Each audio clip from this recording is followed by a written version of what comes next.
అందుకే సార్ దీంట్లో భాగంగా విద్యాశాఖలో మేము వచ్చే సంవత్సరం నుంచి బాలల భారత రాజ్యాంగం ఇవ్వాలని నిర్ణయం తీసుకుంటాం జరిగింది.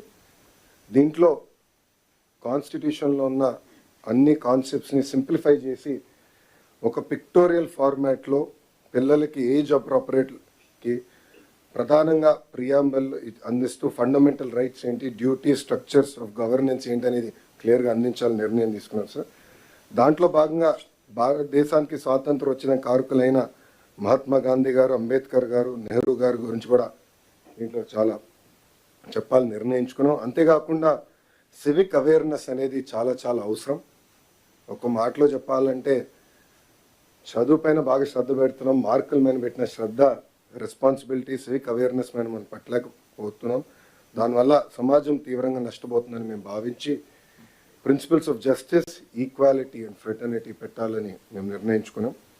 దీంట్లో సింపుల్ స్టోరీస్ రూపంలో పిల్లలకి అర్థే విధంగా చేయాలని మేము నిర్ణయించుకున్నాం. అంతేకాకుండా ఈ పుస్తకంలో ఇంటరాక్టివ్ యాక్టివిటీస్ పెట్టాలని, పజిల్స్, క్విజెస్ ఇవన్నీ పెట్టాలని కూడా నిర్ణయించుకున్నాం.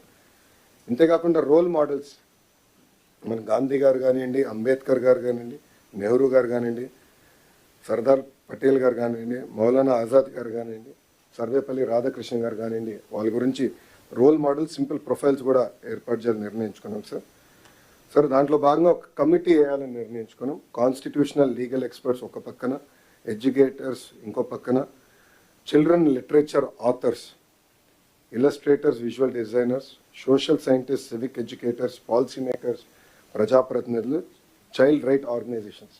సో వీళ్ళందరినీ ఒక కమిటీగా తీసుకొచ్చి ఒక కాంపిటీషన్ మార్గంలోనే ఈ బుక్ రూపొందించాలనేది మీ ఆదేశాల మేరకు మేము విద్యాశాఖలో చేస్తాం జరుగుతుంది సార్.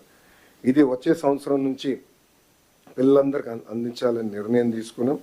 ఇది స్కూల్ కరికులంలో ఇంటిగ్రేట్ చేస్తూ టీచర్కి అవసరమైన ట్రైనింగ్ కూడా అందించి పెద్ద ఎత్తున వైడ్ డిస్ట్రిబ్యూషన్ కూడా చేద్దామని సార్. పబ్లిక్ లైబ్రరీస్ కూడా పిల్లలకి, పెద్దవాళ్ళు కూడా అందుబాటు తీసుకొచ్చే విధంగా చేస్తామని సభాముఖంగా తెలుపుకుంటూ